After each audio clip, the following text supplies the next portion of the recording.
Bonjour et bienvenue, c'est la cuisine de Linoucha. J'espère que vous allez bien. Aujourd'hui, je partage avec vous un menu du ramadan marocain et healthy. Une nouvelle façon de revisiter les classiques marocains et vous proposer une version sans sucre raffiné, sans lactose et sans gluten. Ce menu du ramadan healthy a été réalisé en collaboration avec la chaîne de Fadila, une très très bonne chaîne de cuisine qui nous propose des recettes de pâtisserie alléchantes, des recettes d'ici et d'ailleurs. Aussi simple que sophistiqué, vous allez sûrement trouver votre bonheur. Vraiment, le goût et les niveaux est là. Bravo Fadila pour ton implication et tout le très bon travail que tu fais. Le menu de Fadila, healthy du Ramadan, sera composé d'une chorba de légumes, d'un za'louk, c'est le caviar d'aubergine marocain, des briouates de poulet de légumes réalisés d'une façon très ingénieuse, un sellou ou sfouf sans gluten, du lait d'amande, du jus cru de betterave, orange et pomme et citron et la petite touche de gingembre, et sans oublier le pain de bout réalisé à la patate douce. Honnêtement, en voyant tout ça, j'aurais bien aimé être invitée à sa table. Pour mon menu à moi diététique et healthy, on commence par une harira qu'on a déjà réalisée aux légumes, harira diététique, des batouboutes farcis sans gluten, une galette de semoule réalisée à base de polenta ou semoule de maïs, une marcouda, une galette traditionnellement préparée à la pomme de terre, mais cette fois-ci réalisée à la patate douce et à la farine de pois chiche. Une pastilla sans gluten à la kefta et à la courge caramélisée. Une salade shakshuka de tomates et poivrons revisités. Je propose de jus pastèque, citron vert et menthe, ainsi que orange, carotte et gingembre. On va finir en beauté avec un dessert de perles de Japon façon riz au lait, aux fruits secs, ainsi qu'à la fleur d'oranger. Découvrons le menu ensemble. Je commence par préparer la harira où j'avais remplacé la tadouira classique à la farine par des légumes et du fécule de maïs maïzena. Je vous laisserai le lien de ma harira si vous voulez découvrir cette nouvelle façon de faire. On passe à la réalisation de la harsha à la semoule de maïs qui est habituellement réalisée avec de la semoule de blé. Une recette idéale pour les personnes intolérantes au gluten parce que je remplace le blé par la polenta et intolérante au lactose parce que je remplace le lait et le beurre par du beurre et du lait végétal. Alors je commence dans une jatte par verser de la semoule de maïs ainsi que la farine de maïs. Je vous laisserai les ingrédients en barre d'infos comme d'habitude. On va la sabler avec de l'huile de coco ou du beurre de coco. Comme une hacha classique, on va rajouter du sucre complet et on va la ramasser avec du lait végétal. Alors j'ai pris du lait d'amande. On adopte la quantité du lait en fonction de l'absorption de chaque semoule. N'oubliez pas de saler aussi. D'où l'intérêt de verser le lait d'une façon progressive, la laisser absorber, ramasser après, voir comment votre harsha absorbe la matière liquide. Une fois qu'on obtient cette consistance-là, on va passer à la cuisson directement. On va la laisser même pas reposer. Et je procède à sa cuisson dans une poêle pirade ou une poêle anti-adhésif. Alors je prends un cercle pour avoir des hachas de la même taille. Et je vais venir remplir avec la pâte. J'aplatis un tout petit peu pour avoir une surface lisse. Et je vais venir par la suite faire cuire toutes les harchas de la même façon sur les deux faces. Ça prend de 2 minutes à 3 minutes de chaque côté. Il faut la retourner régulièrement, en fait, toutes les 2 minutes, jusqu'à ce qu'on ait une jolie petite dorure. En général, le maïs a déjà une couleur jaune, du coup la dorure, elle est très très jolie, je trouve. Une fois que nos harchas sont bien cuites, on va cuire aussi les bords en les tenant de cette façon-là et on continue la cuisson jusqu'à ce qu'on finalise toute la quantité. Je vous recommande de les ranger dans un linge propre jusqu'au moment du service. On passe à la réalisation des mini bat-pout farcis mais sans gluten, réalisés avec de la farine sans gluten. Dans une jatte, je vais mettre de la farine sans gluten à laquelle je vais incorporer du sel, ainsi que pour la faire lever, je vais mettre de la levure sans gluten, le mix gomme. C'est un produit qui nous permet d'avoir une levée naturelle sans incorporer de levure chimique. C'est un peu gluant, enfin je le mélange et je l'incorpore à ma pâte. Et je vais la ramasser avec de l'eau progressivement, comme une pâte classique, sauf qu'elle n'a pas le même comportement qu'une pâte classique. C'est une pâte qui s'étale très très mal, qu'on ne peut pas en faire grand-chose, croyez-moi. Moi j'ai eu beaucoup de mal à la manipuler. Alors j'ai rajouté aussi du maïzena, du fécule de maïs dans ma préparation et j'ai commencé à rajouter petit à petit de l'eau et la ramasser. Je vous laisserai la liste des ingrédients ainsi que la farine utilisée en barre d'infos comme d'habitude. Une fois bien ramassée, on va la travailler pour lui donner de la souplesse, telle une pâte classique. Comme je vous ai dit, elle n'a pas du tout la texture d'une pâte classique. Ça m'a vachement déstabilisé de travailler ce type de farine. On va la laisser lever couverte pendant une trentaine de minutes avant de pouvoir la diviser par la suite en plusieurs boules. On va la diviser là. Je vais farcir les premières boules d'une préparation d'un coulis de tomates au basilic qu'on a préparé ensemble. Je vous laisserai le lien de mon coulis de tomates spécial pizza ainsi que du poulet grillé. C'est des morceaux de poulet grillé qui me restaient. Alors, mettez ce que vous voulez. Et je vais les rabattre délicatement. Sachez que là, cette opération, elle est un peu délicate parce que la pâte se déchire pendant qu'on la rabat, par manque de souplesse. Et je vais les affiner avec de la farine de maïs. C'est juste pour histoire de donner un peu de couleur parce que je la trouve un peu fade, la couleur. Je vais les aplatir légèrement et les laisser lever, couverts pendant 1 heure.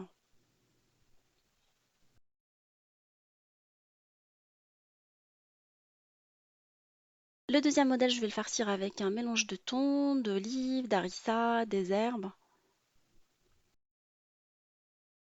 Je vais venir le farcir comme tout à l'heure, mais cette fois-ci à l'aide d'une farine de couleur différente. Alors j'ai pris de la farine de grand épeautre. Alors je vais l'aplatir un tout petit peu, l'affiner et venir la farcir avec le mélange de thon. Avec le rouleau à pâtisserie, il faut être vraiment très délicat parce qu'elle, comme je vous ai dit, elle se déchire très facilement. J'ai fait des tests pour réaliser l'Emsenman, mais le test fut vraiment une catastrophe. J'ai vraiment eu du mal à l'aplatir, comme je vous ai dit, parce qu'il y a plusieurs personnes qui sont intolérantes au gluten qui m'ont demandé des msemen, mais je suis désolée, j'ai pas encore trouvé la recette en fait. On va faire cuire nos bat-boutes sans gluten dans une poêle anti-adhésif en les retournant toutes les 30 secondes sur les deux côtés. Une fois qu'on obtient une jolie coloration dorée, ils gonflent un tout petit peu, ils gonflent pas beaucoup, contrairement aux autres bat-boutes. On va venir les badigeonner avec un mélange d'huile végétale auquel j'ai mis un tout petit peu de piment doux histoire de les colorer parce que la pâte elle est un peu blanche. C'est comme si c'était de la maïzena, je trouve. Et voilà, on va les mettre 30 secondes de chaque côté et on va les ranger dans un linge propre jusqu'au moment du service. Là, on va réaliser les marcoudas de patates douces à la farine de pois chiches. Une autre façon de réaliser la marcouda, on a déjà eu l'occasion de réaliser des marcoudas au thon, des marcoudas classiques marocaines et aujourd'hui c'est la version sans gluten. On fait cuire la patate douce à l'eau pendant une vingtaine de minutes, histoire de pouvoir en faire une purée. Alors je l'ai coupée en petits morceaux, une fois épluchée. Je vais l'écraser après à l'aide de l'écrase-légumes ou mon mixeur plongeur pour pouvoir la réduire en purée. Enfin, il ne faut pas trop l'écraser, enfin, il ne faut pas vraiment avoir une texture de purée très très lisse. C'est pour ça que je tape sans vraiment mixer, je mixe rapidement et je retire à mon mixeur. Sinon, vous pouvez le faire à la fourchette rapidement. Je rajoute par la suite de la farine de maïs ainsi qu'un œuf. des herbes. Alors j'ai choisi du persil et la coriandre, laquelle j'avais incorporé de l'ail, ainsi que des oignons nouveaux et un piment coupé très finement. Je l'ai parfumé avec du ras el hanout, je l'ai salé et je vais la ranger au frigo pendant 1 heure.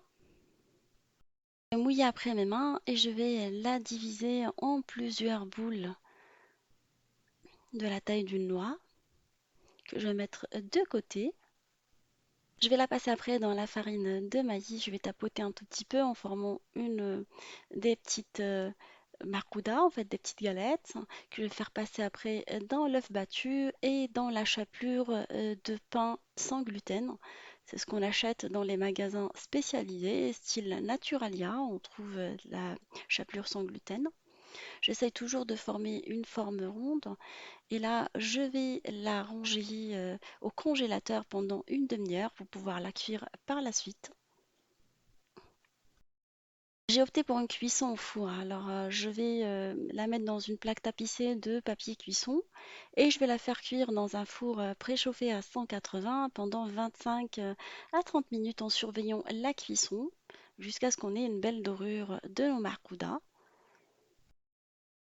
Là, on va passer à la réalisation de la pastilla. Alors, une pastilla à la kefta sans gluten et à la courge caramélisée.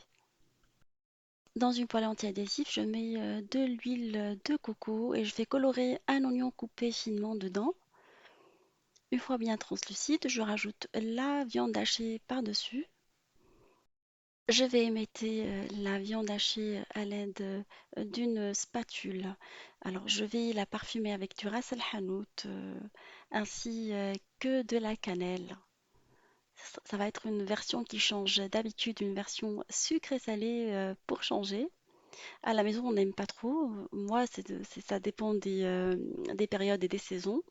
On est plus saveur pimentée que sucré-salé, mais pour changer, pourquoi pas. Alors, je mets des amandes concassées, je mets également des raisins secs trempés dans de l'eau. On rajoute par-dessus les épices que je viens d'évoquer, ainsi que du miel pour sucrer cette préparation. Du persil et de la coriandre réalisé selon ma recette hachée, sinon prenez du persil et de la coriandre normale, du sel et on laisse notre préparation sur le feu caramélisé en la mélangeant régulièrement jusqu'à ce qu'on ait un beau rendu bien doré. Là, on va passer après à la préparation de la courge caramélisée qui accompagne cette viande de kefta parfumée sucrée-salée.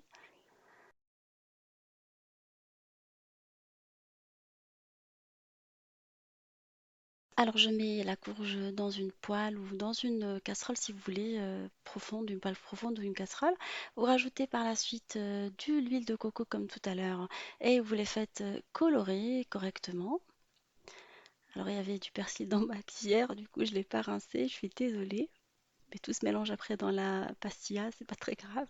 Alors je la fais colorer jusqu'à ce qu'on ait une belle coloration dorée et je vais venir la mouiller avec 25 centilitres d'eau. Je la laisse cuire pendant une vingtaine de minutes à couvert.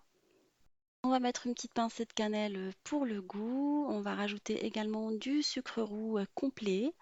C'est important de mettre du sucre complet non raffiné dans notre préparation.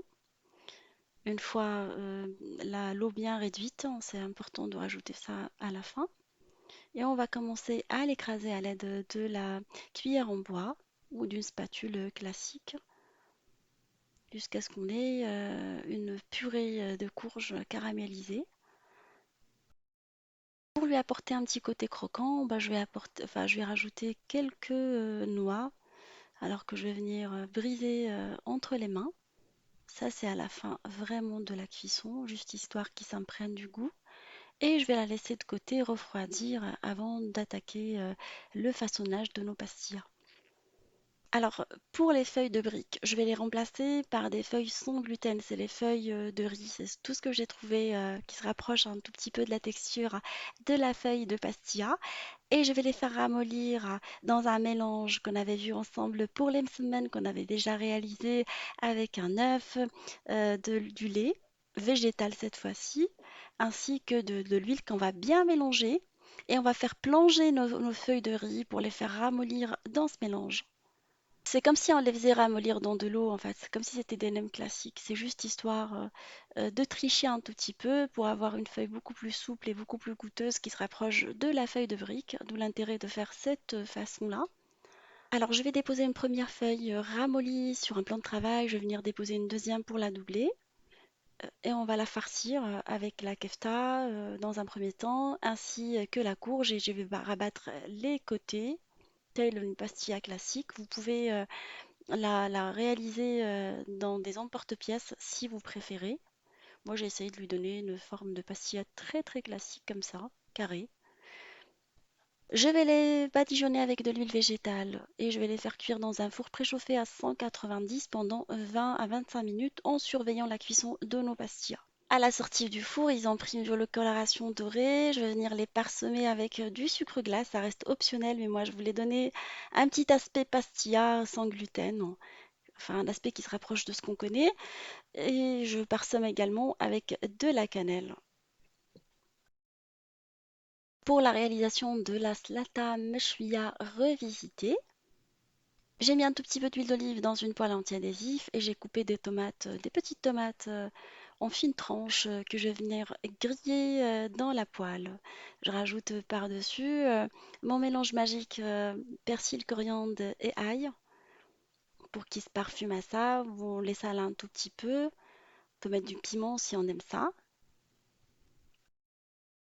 On va les retourner sur les deux côtés pour que les tomates puissent être bien cuites sur les deux côtés.